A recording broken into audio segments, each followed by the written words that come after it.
Welcome to the Southeast Kids Podcast. The vision behind these podcasts is to inspire our families to take a deeper dive into family discipleship outside the walls of our church. Joining me today is Stephanie Guzda. Welcome. So glad that you're here. Thank you. For those of us who don't know you, tell us a little bit about you, your story, and just the history of yourself. Sure. So I'm originally from Louisville, Kentucky, born and raised. And I'm married, have 3 kids, but I have been serving as a missionary in Poland since 2004.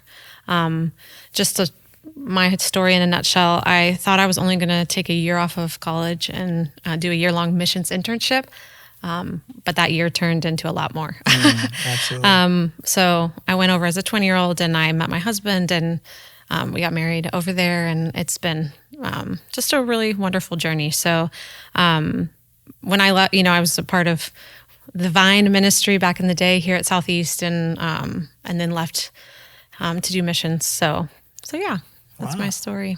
That's awesome. And we've talked a little bit. You don't have your traditional missionary story of, growing up and wanting to go and leave. So tell us a little bit about how you became a missionary and what that looks like for you today. Yeah. So I went on my first trip when I was a junior in high school. I went on my first short-term mission trip. It was a trip to Russia over spring break. It was a 2-week-long trip, and I was so deeply impacted and changed by that trip that I just really felt the Lord stirring something in me. Even during those 2 weeks, and that summer, I went to a CIY conference, and they talked just about ministry and missions, and I felt the Lord speaking, but I did not want to be another person who, under the influence of intense emotions and, the awesomeness of camp and a conference, dedicate my life to ministry and then not keep my word. So I kind of wrestled with the Lord through that week. But I remember there was a sermon about Peter being the only one of the disciples to jump out of the boat or to get out of the boat and walk on water. And he gets a bad rap because he, feels fear and then starts to sink, but the other 11 stayed in the boat. And I remember just thinking, and the preacher said something.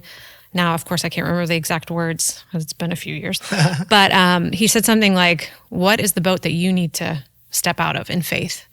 And I just walked to the front, and I knew the Lord wanted me to do missions. So this was the summer between my junior and senior year of high school. So I took a few more trips, like short-term trips. And then just at the beginning of my sophomore year of college, I just really felt the Lord like stirring something in me. I felt really restless, and I was praying through that. And I wanted to see what missions looked like long-term. Knowing that, a week-long trip or a 2-week-long trip it's almost like a honeymoon in missions. Like it's all the good things, yes, not much of the hard. And I wanted to do something more long-term, just to see what real life would be like. So I contacted Brian Wright, who used to be in the missions department here at the church. This was 2003, I think. And he connected me with some people from Pro-M Ministries, and I heard about an internship. They needed people to teach English. At the time, our ministry, Pro-M, we were planting a new church, and it was the only church in a city of about 70,000 people. And so there was an opportunity to come and teach English. And knowing that I would only be there a year, I wanted to go somewhere where I could be used before I knew the language. And so that's what I did. I went to Poland for a year-long internship, and that year turned into a lot more. My dad was right. He said, "If you go, you'll never come back." Wow. And he wasn't wrong. But he gave me his blessing. So yeah. Wow, that's incredible. And so you have a family now. And so what does that look like for them? Like for your kids and your husband? Because you went over there wanting to explore it. Obviously, they were born into it. And so what's that look like for you as a family, to be a family of missionaries living that intentional life?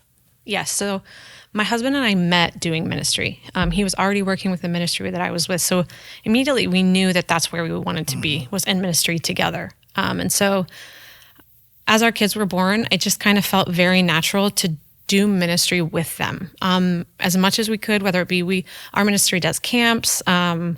We do all kinds of different things that we involve our kids in. So we tried to just expose them to as much as possible. And when they were younger, we just didn't really ask. Yeah. We just said, we're all going to do this, whether it be camps or we do an Easter type of pageant. It's not really a pageant, but it's kind of like one. And then at Christmas, we journey to Bethlehem. So our kids have always participated in that with us.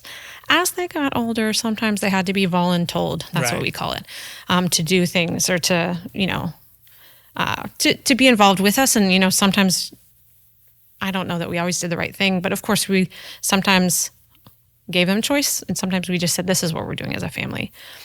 So our kids have been with us in ministry since the beginning. And it's kind of like we just live life doing ministry together. One thing that we have done that I think the Lord will use in a really positive way. As our kids have gotten older, we have teenagers, high school, 2 high schoolers now, and then a third grader. And as our kids have gotten older, we've tried to take them also on a short-term trip to another country so that they could also see some, different circumstances than their own, a different reality.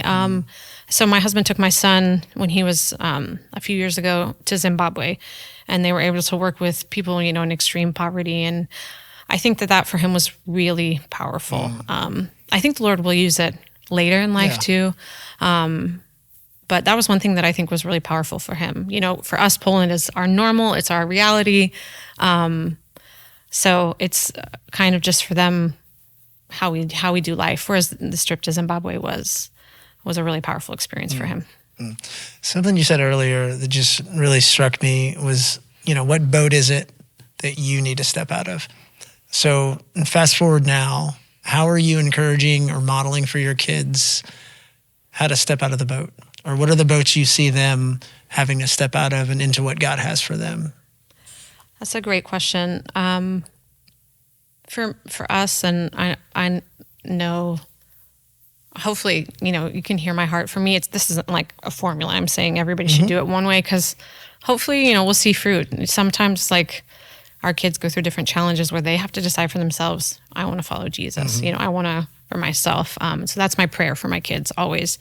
Right now, one thing that we have done that I feel like has helped them is we weren't afraid to expose them to things that weren't comfortable, whether it be homelessness or poverty or things that made them feel even a little like, ooh, this is uncomfortable. And if we had given them the choice, they would have been like, I don't want to do that. Right. But if we felt like as parents, if we're unwilling to expose them to things that push their boundaries of comfort, how else are we going to build empathy for people whose circumstances are totally different than ours, whose reality is night and day from ours? So even, this is just an example that came to my mind, and this wasn't ever a program through our church or even a program through our ministry. It was just, my husband knew of a woman in the next village from us who lived in extreme poverty. And initially as a ministry program, we helped her get a bathroom with running water because she was living without running water, and helped different things. But every Christmas, my husband will take the kids to the grocery and he'll just make a huge food package for her, and they'll deliver it to her. So every year, even without talking about it, we just have tried to model that these are the things we want to love people in all walks of life. And so even my husband invited this woman over for Christmas Eve because she didn't have anyone to spend Christmas with. So she had Christmas Eve dinner with us.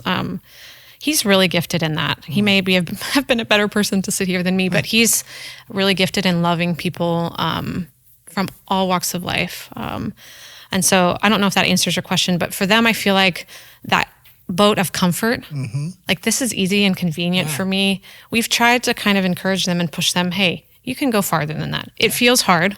It may even feel stressful. Obviously, I'm not saying to put kids in danger. That's not what I mean. Right.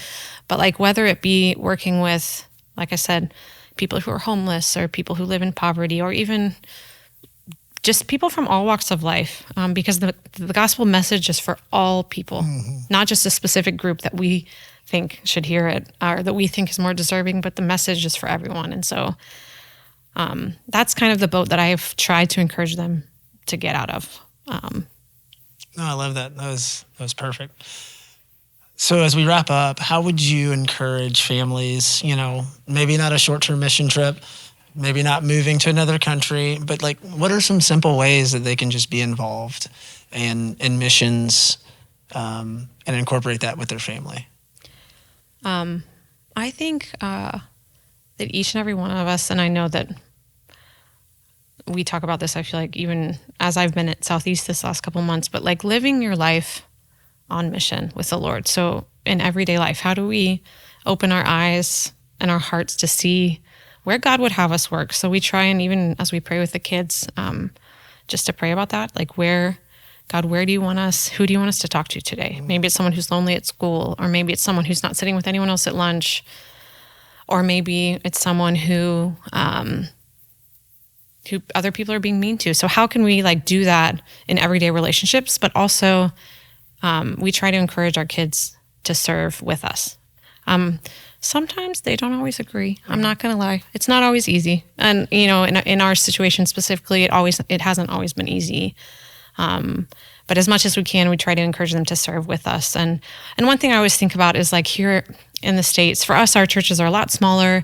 Even though our ministry, we are seeing fruit and God bring people to know the Lord. But there's so many ways to serve even here at Southeast, like even as a family within the church, whether it be greeting people or in kids ministry, if you have teenagers. I just think there's so many ways that we can model that for our kids, but it takes sacrifice from us.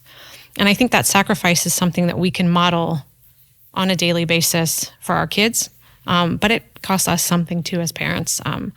So that's just would be my one kind of piece of, I don't know if advice is the right word, but way to live life on mission with our kids. Well, thank you so much. Excuse me. Thank you so much for being with us today. This was truly a blessing for me, and I look forward to hearing how other people have been blessed by this too. So thank you, Stephanie. Thank you for having me.